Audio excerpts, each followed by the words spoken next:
Negativ fikrlardan tez qutulamiz. Negativ fikrlardan qutula olmasdan bu borada ajoyib bir formulani qidirayotganlar, bugun sizga o'sha formulani beramiz. Keling, undan oldin shu savolga javob beramiz. Nega shuncha harakat qilsak ham negativ fikrlardan tez qutula olmayapmiz?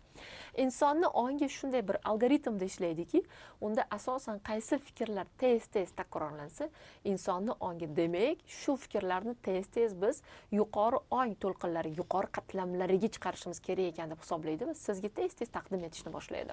Ya'ni sizning ongingiz asosan negativ fikrlarni trenirovkasi bilan band bo'lgan bo'ladi.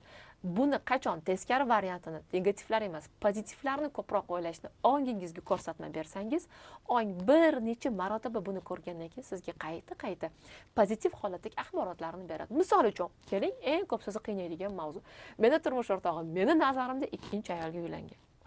Hozirgi kunda 10 ta ayoldan 9 tasini qiynaydigan ushbu gumon ustida ishlaymiz.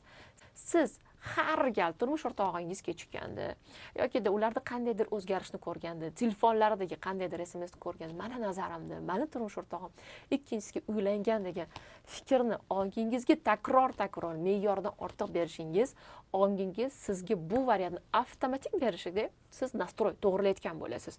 Bugundan boshlab buni o'zgartiring.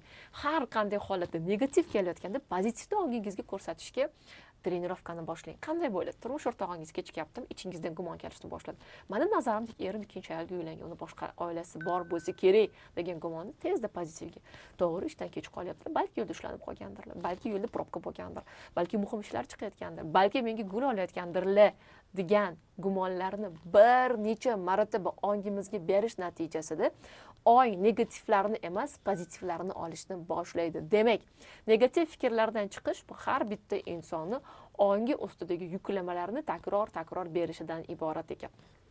Doim aytaman, bizni hayotimizga biz qo'rqqan narsalar tez kirib keladi. Nega endi? Ongimizni Alloh bergan eng chiroyli ne'mat, qaysi gumonlarimizda yashasak, o'shanisi hayotimizga kirib kelar ekan. Nega negativni tanlaymiz, pozitivlari turganda? Qaytanga ongli ravishda ongimizni negativlardan pozitivga aylantirish natijasida, Alloh bergan taqdirimizdagi tanlovlarni yaxshi gumonlarga aylantirish natijasida hayotimizni go'zallashtiraylik. Bugundan boshlab daftar, ruchka oling. Har gal negativ kelganda uni pozitivga aylantirib yozib boring. Eng minimal muddat 21 kun. 21 kundan keyin sizda sezilarli natijada go'zal natijalar boshlanadi. Albatta, natijalaringiz bilan biz bilan ulashing.